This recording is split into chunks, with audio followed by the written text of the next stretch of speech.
Hello guys! In today's video, I'll be showing you how you can remove background in Capcut.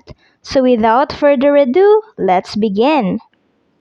To start, open your Capcut app and then tap on New Project.